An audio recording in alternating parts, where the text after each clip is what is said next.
Ustadz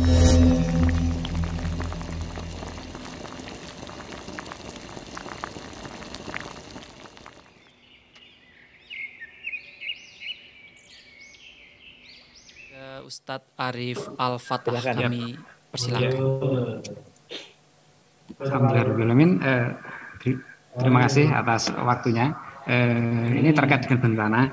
Bagaimana pendapat Ustadz Abdul Mukti terkait fenomena maraknya narasi bahwa bencana yang terjadi selama ini hanyalah gejala alamiah biasa, tidak ada kaitannya dengan dosa, kemaksiatan, dan kemusyrikan. Ini terus terang kami kaget bahwa narasi-narasi sekularisme tersebut itu justru dikembangkan dari agamawan, karena kami sebagai saintis Muslim itu telah lama meninggalkan narasi ini. Karena sains sendiri itu kan pada kasus-kasus tertentu hakikatnya juga tidak pasti, alias masih ada ruang misteri atau non fisik dalam fenomena alam. Saya adalah guru fisika, sementara ini berpendapat bahwa ciri modernisme sains ini ialah melabeli segala sesuatu yang sifatnya spiritual bukan sebagai perihal saintifik atau ilmiah. Kan hal spiritual itu suatu kualitas bukan kuantitas. Maka sains kemudian mendefinisikan sebagai tidak saintifik atau tidak ilmiah hanya karena sains tidak mampu mengkuantifikasi suatu kualitas. Maka jika ada bencana, analisanya kan hanya sebatas saintifik lahiriah. Mungkin bagi sains sekuler konsep dosa, kesyirikan dan kemusyrikan kan tidak diterima, Ustaz. Nah ini benar Ustaz, pendapat jenengan atau pendapat Muhammadiyah terkait seperti itu. Ini panjang ini nanti Pak Arif, tapi nggak apa-apa. Saya semakin siang semakin menikmati diskusinya ini. Terima kasih, yang pertama begini ya.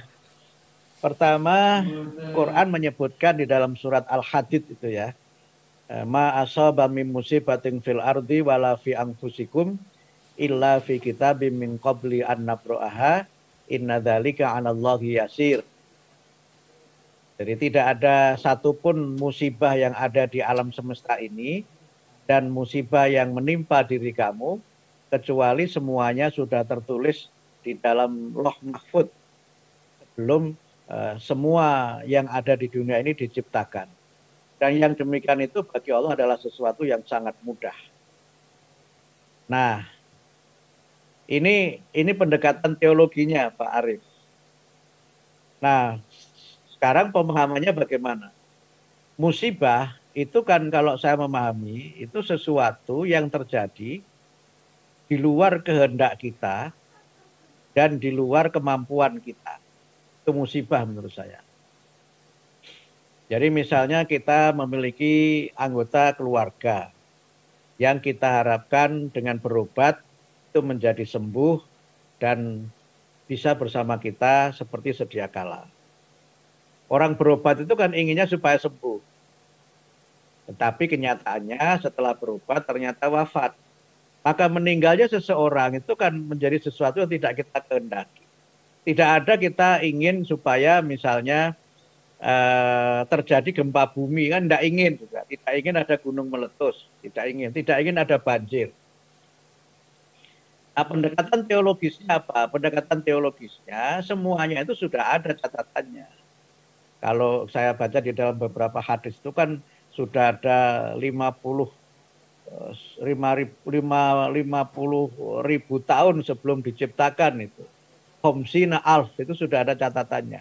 Bahwa saya hari ini akan ceramah di Mu'alimin itu sudah ada catatannya. Kira-kira begitu kalau pendekatan ilmu kalamnya.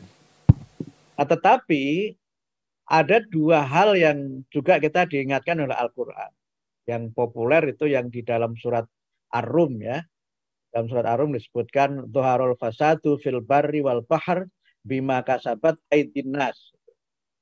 Nah, telah nampak kerusakan di daratan dan di lautan karena perbuatan manusia. Ini kan pemahaman yang selama ini sudah taken for granted kita ya. Padahal kalau kita baca di dalam Ibnu Katsir itu penafsirannya banyak ayat ini. Penafsirannya banyak. Jadi al-bar dan al-bahar itu tafsirnya banyak, tidak tunggal, tidak berarti daratan dan lautan. Tetapi sesuatu yang bisa terjadi di mana saja. Tapi intinya kenapa dia menjadi rusak itu karena perbuatan manusia. Nah, karena itu Pak Arief, dalam teori bencana itu kan ada dua kategori bencana kan. Ada natural disaster dan ada man-made disaster. Ada bencana alam dan bencana yang karena perbuatan manusia. Nah, ayat ini itu berbicara mengenai man-made disaster. Yang kalau kita baca di dalam misalnya Qurtubi, Qurtubi itu di dalam tafsirnya menjelaskan bahwa kerusakan di daratan itu adalah kerusakan lisan manusia, kerusakan di lautan itu kerusakan hati manusia. Yang kemudian kalau kita maknai seperti itu, maka memang banyak peristiwa yang kita sebut sebagai musibah itu sebagiannya merupakan ukubah. Ukubah itu artinya hukuman langsung dari apa yang kita lakukan. Tapi sebagiannya ada memang bala, ujian. Karena sesuatu itu tidak kita kehendaki kejadiannya, tapi dia terjadi pada diri kita. Nanti penjelasannya agak panjang seperti itu. Kemudian satu lagi tentang perilaku manusia yang memang suka membuat kerusakan di muka bumi. Al-Baqarah saya menyebutkan ciri orang munafik itu adalah mereka yang tidak menyadari kesalahannya dan sombong dengan perbuatannya itu.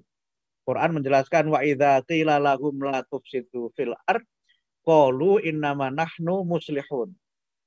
Itu. Kalau mereka itu diperintah untuk tidak membuat kerusakan di muka bumi, mereka menjawab, loh saya ini membuat kemakmuran di muka bumi, membuat kebaikan di muka bumi. Nah sekarang balik ke Pak Arief tadi.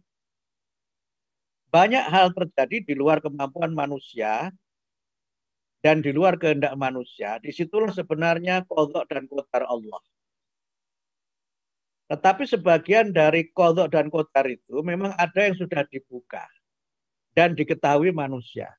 Walaupun manusia tidak bisa mencegahnya. Misalnya sekarang orang bicara mengenai virus corona. Virus corona itu kalau menurut saya terjadi karena hukum Allah itu tidak dipatuhi oleh manusia.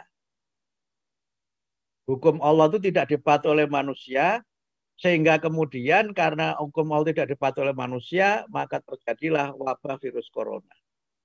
Kenapa saya katakan hukum Allah tidak dipatuhi manusia? Allah itu kan memerintahkan kita untuk hidup bersih. Allah memerintahkan kita untuk makan yang halalan thayyiban, yang halal and healthy, halal dan sehat. Nah, kan banyak yang menjelaskan bahwa virus corona terjadi kan karena lingkungan yang buruk, lingkungan yang kotor. Lingkungan yang kotor itu adalah sesuatu yang bertentangan dengan perintah agama agar kita ini menciptakan lingkungan yang bersih. Sehingga virus ini terjadi karena mereka melawan sunnatullah, melawan hukum Allah. Tetapi dalam beberapa hal memang terjadinya virus ini sudah bisa dijelaskan. Nah perbedaannya Ustaz Arief, mereka yang tidak beragama ini tidak memahami bahwa ada perintah agama di mana manusia itu harus hidup bersih. Nah, ketika manusia tidak hidup bersih, maka terjadilah berbagai macam kerusakan. Orang bicara mengenai global warming, pemanasan global. Yang karena itu terjadilah climate change, perubahan iklim. Sekarang banjir di mana-mana. Menurut saya banjir terjadi di mana-mana itu ya karena memang sekarang manusia itu melanggar ketentuan Allah. Ketentuan Allah apa? Jangan boros. Jangan boros. Kulu wasrobu wala tusrifu. Penggunaan listrik yang berlebihan, penggunaan berbagai macam produk teknologi yang hazardous terhadap alam, merusak alam, itu yang membuat suhu bumi menjadi meningkat, kemudian terjadilah pemanasan global. Yang pemanasan global itu menjadi sebab terjadinya climate change, perubahan iklim. Tetapi perubahan-perubahan semuanya itu tidak lepas dari ketentuan Allah. Nah, disinilah menurut saya ruang di mana agama dan ketentuan agama itu tetap hadir dalam konteks kehidupan manusia. Teknologi bisa memprediksi apakah yang bakal terjadi, tapi tidak bisa memprediksi sesuatu di luar yang diprediksi teknologi. Misalnya gini Pak Arief, kecelakaan pesawat Sriwijaya Air itu seandainya penumpang itu tahu bahwa pesawat itu akan jatuh, saya kira semua orang akan membatalkan penerbangannya kan. Tetapi secara teknologi bisa kita ketahui, oh cuacanya baik, oke, that's man prediction, itu prediksi manusia. Kemudian secara teknologi sudah diperiksa semuanya, ini, oke, mesinnya oke, radarnya oke, everything relate to the all procedure is alright. Gitu. Semua yang berkaitan prosedur oke. Sehingga pesawat itu dinyatakan layak terbang. Karena cuaca bagus, pesawat layak. Tapi kemudian faktanya pesawat itu jatuh, itu di luar kehendak manusia. Di situ teknologi tidak bisa menjelaskan. Dia bisa menjelaskan mengapa pesawat itu jatuh, tetapi tidak bisa memprediksi bahwa pesawat itu akan jatuh. Karena itu maka manusia bisa berusaha untuk mengurangi terjadinya kemungkinan kita tertimpa musibah, tapi tidak bisa mencegah musibah itu. Para ahli apa yang berbicara tentang gempa itu ahli apa itu? Gempa itu ahli apa ya? Kalau lembaganya kan BMKG ya. Bukan geologi ya Pak ya? Ilmu apa itu? Yang gempa itu. Apa? Seismologi. Seismologi ya, yang ada alat namanya seismologi. Nah, dia bisa menjelaskan gempa itu terjadi karena ada tabrakan lempeng bumi.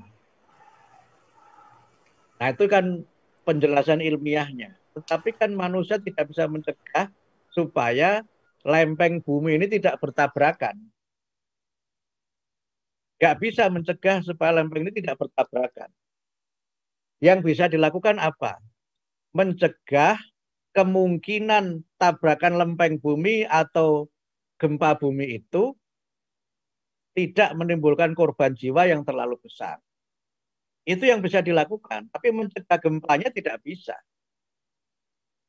Karena itu maka kemudian beberapa negara seperti Jepang misalnya yang memang sangat sering gempa itu kan dia membuat kebijakan rumah-rumah di Jepang yang rawan gempa itu tidak boleh dibuat dari konstruksi yang berat. Sehingga banyak rumah di Jepang itu kan terbuat dari kayu. Sehingga kalau kemudian terjadi gempa, maka reruntuhannya itu bisa mengurangi kemungkinan terjadinya korban. Tapi sekali lagi kemungkinan. Kemudian yang kedua memberikan kepada masyarakat mitigasi bencana. Kalau ada gempa itu apa yang dilakukan. Dan berbagai hal lain yang sifatnya lebih kepada safety. Kalau sesuatu itu terjadi, tapi tidak bisa mencegah sesuatu untuk tidak terjadi. Orang bicara tsunami bisa dijelaskan tsunami itu terjadi karena apa. Tapi tidak bisa mencegah tsunami untuk tidak terjadi. Yang bisa dilakukan adalah mengurangi kemungkinan kalau tsunami terjadi, dibuatlah misalnya alarm.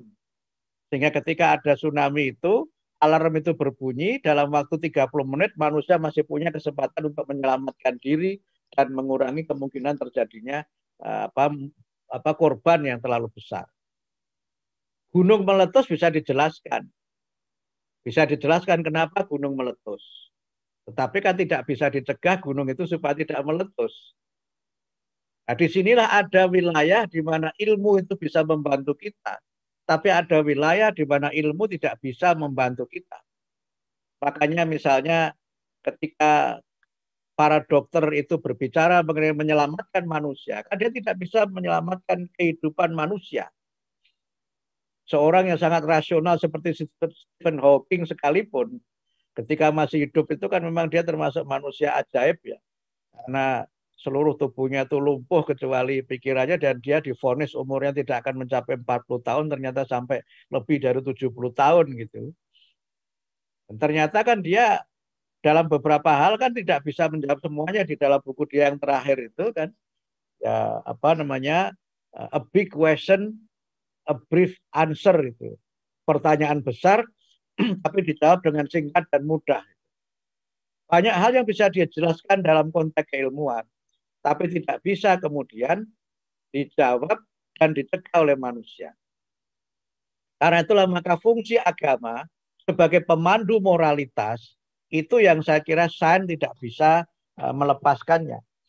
Sehingga ketika kita bicara dengan Al-Baqarah tadi, la tufsidu fil itu, jangan membuat kerusakan di muka bumi, itu kan orang bisa saja menciptakan teknologi, tetapi kerusakan terjadi karena manusianya yang rusak. Disinilah sebenarnya fungsi agama untuk memperbaiki moralitas itu. Fungsi agama memperbaiki akhlak manusia, sehingga dengan teknologi itu manusia tidak membuat kerusakan di muka bumi, tapi menciptakan kemakmuran di muka bumi. Banyak hal yang teknologi bisa membantu kita, tapi teknologi itu menciptakan sesuatu yang tidak sama sekali baru, tetapi menjadikan sesuatu, menciptakan sesuatu dari apa yang telah diciptakan oleh Allah. Nah, disinilah saya kira bagaimana penjelasan dari gempa itu, bahwa memang ada dimensi-dimensi itu. Karena itu maka hal-hal yang sifatnya tadi kesyirikan, manusia itu menjadi syirik karena memutlakan teknologi. Karena dia memutlakan teknologi yang dia sebenarnya juga tidak bisa menjamin semuanya. Dan oleh karena itulah maka hal-hal yang sifatnya perbaikan akhlak, itu yang menjadi bagian dari bagaimana kita perlu memperbaiki kehidupan manusia itu.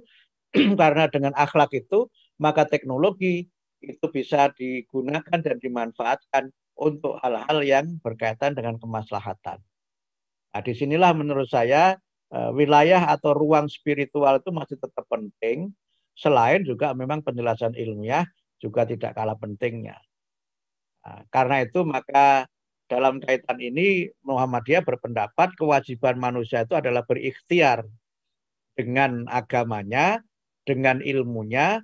Nah, soal nanti kejadian itu akan seperti apa, itu urusan Allah.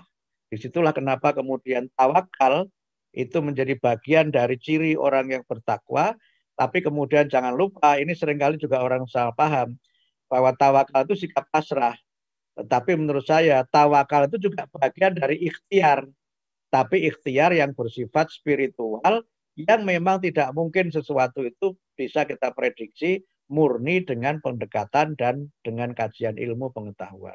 Disitulah fungsi dari tawakal itu. Dan karena itu maka kita harus berikhtiar sesuai dengan tuntunan agama, berikhtiar sesuai dengan prinsip-prinsip ilmiah, tapi jangan lupa bertawakal sebagai bagian dari kita berikhtiar secara spiritual. Saya kira begitu yang saya sampaikan, Pak Alif. Terima kasih.